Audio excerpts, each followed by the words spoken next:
Dans l'univers du basketball, il y a les grands joueurs.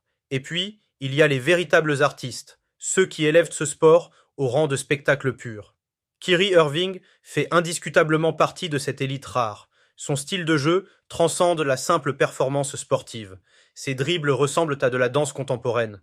Sa capacité à finir au panier, possiblement la plus exceptionnelle jamais vue dans l'histoire de la NBA. Mais voilà qu'en une fraction de seconde, tout s'écroule. Son genou gauche cède brutalement. Le verdict médical tombe comme un couperet, rupture complète du ligament croisé antérieur du genou gauche. Malgré une douleur certainement insupportable, il refuse l'évacuation immédiate. Il insiste pour tirer ses lancers francs avant de quitter le parquet. Une mentalité de guerrier digne de Kobe Bryant. La question qui brûle toutes les lèvres maintenant, est-ce la conclusion de l'histoire pour Uncle Drew, l'un des meneurs les plus brillants que le basketball professionnel ait connu, le virtuose absolu, parviendra-t-il à revenir à son niveau d'excellence? Kyrie Irving n'est pas qu'une simple star NBA parmi tant d'autres, c'est un véritable innovateur, un précurseur. Dès son entrée dans la ligue en 2011, il explose littéralement tous les compteurs. Sa première saison fait sensation, 18 points par rencontre, 5 passes décisives en moyenne, couronné par le titre de meilleur débutant de l'année. Mais son véritable apogée se situe en 2016. Associé à LeBron James, il crée l'un des tandems les plus redoutables de l'histoire du basketball. Les finales NBA 2016 resteront gravées à jamais dans la mémoire collective, face aux Warriors dominateurs de Stephen Curry. Dans l'ultime confrontation, le match 7, à seulement 53 secondes du buzzer final, Kyrie isole Steph Curry, effectue un step-back magistral et plante un panier primordial à 3 points qui offrira le championnat tant attendu à la ville de Cleveland. Sacré champion NBA, il réalise 27 points de moyenne durant toute cette série finale, avec notamment une prestation monumentale de 41 points lors du 5e match. Tout au long de sa carrière, il sera convoqué 9 fois au match des étoiles, intégrera 3 fois l'équipe All-NBA et selon de nombreux experts, il figure parmi les plus grands manieurs de balle de tous les temps, au même titre qu'Allen Iverson.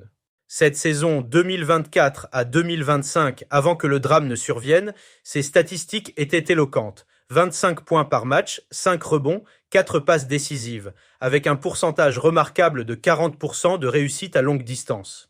À 33 ans, Kyrie évoluait véritablement au sommet de son art.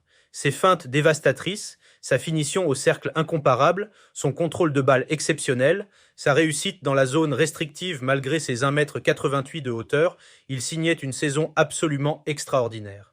Puis la catastrophe.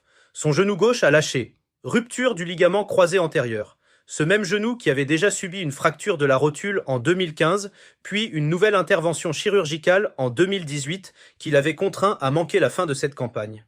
La trajectoire de Kyrie ressemble à un véritable parcours en montagne russe. Après avoir remporté le titre à Cleveland, il réclame son transfert en 2017. Peut-être désirait-il simplement écrire son propre chapitre, ne plus être considéré comme le faire-valoir d'une autre star durant toute son existence. Direction Boston.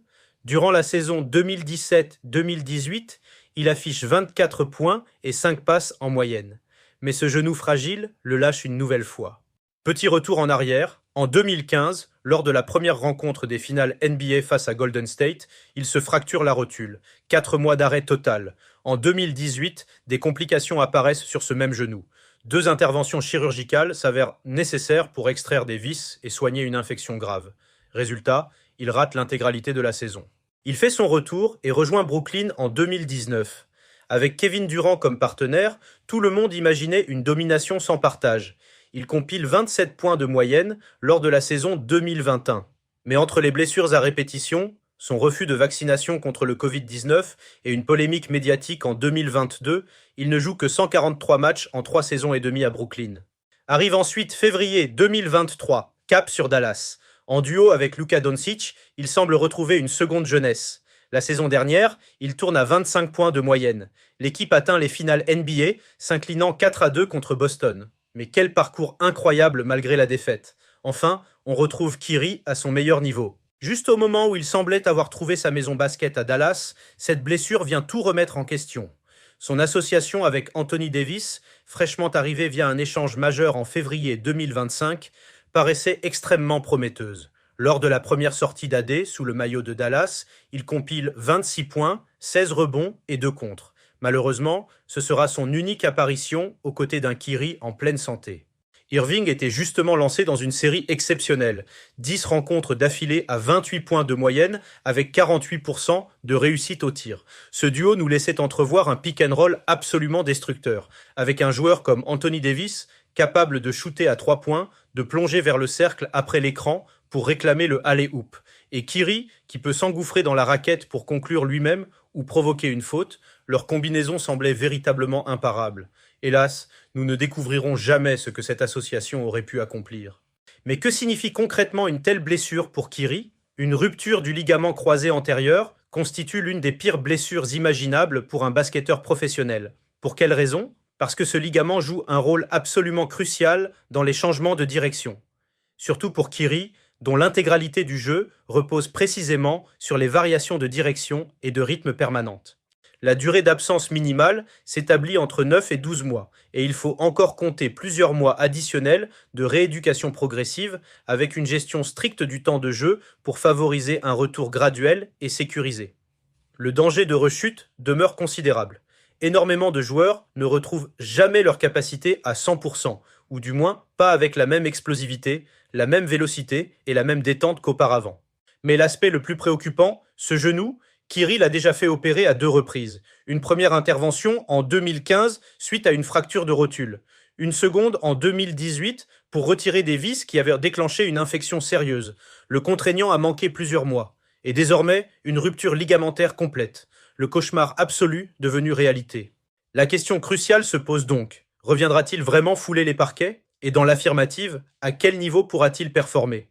Un athlète qui revient d'une telle blessure à 33 ans risque d'approcher les 34 ans lors de son retour effectif. Conservera-t-il encore cette explosivité légendaire?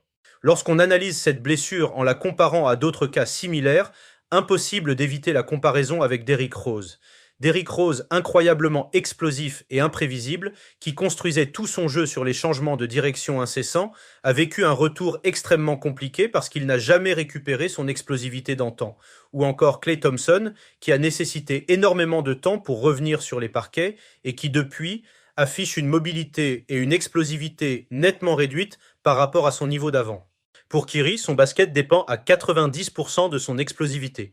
S'il la perd, perd-il l'essence même de son identité de joueur? Pourra-t-il toujours incarner ce meneur d'exception qu'il a été pendant des années? Kyrie est actuellement lié contractuellement avec Dallas jusqu'en 2026. Tout son parcours repose littéralement sur des genoux déjà fragilisés. En 2015, sa fracture l'a tenu éloigné 4 mois, mais il n'avait que 23 ans à l'époque. En 2018, avec les complications et l'intervention chirurgicale, il n'avait que 26 ans. Aujourd'hui, à 33 ans, avec un genou déjà opéré 2 fois auparavant, le contexte est radicalement différent. Klay Thompson a sacrifié sa mobilité. Derrick Rose, son explosivité dévastatrice. Si Kyrie perd ses appuis et sa capacité à pivoter rapidement, il conserverait certes d'excellentes qualités de tireur. 40% à 3 points, 88% au lancer franc, c'est indéniable. Mais terminait le magicien du dribble, le virtuose qui hypnotisait les défenses adverses. Cette magie extraordinaire pourrait s'éteindre pour toujours. Alors, s'agit-il de la fin de sa carrière? Pas forcément. Kyrie possède trop de talent brut, trop de mental de champion pour abandonner maintenant. Mais ce genou pourrait bien marquer la fin de l'artiste que nous avons admiré pendant toutes ces années. S'il parvient à faire son retour, et avec Anthony Davis comme coéquipier, jusqu'où Dallas peut-elle se projeter? Y croyez-vous sincèrement? Un comeback légendaire nous attend-il? Faites-moi part de votre opinion en commentaire. N'oubliez pas de liker cette vidéo et de vous abonner à la chaîne pour ne rien manquer. C'était Légende du sport. On se retrouve très rapidement pour de nouvelles analyses basket.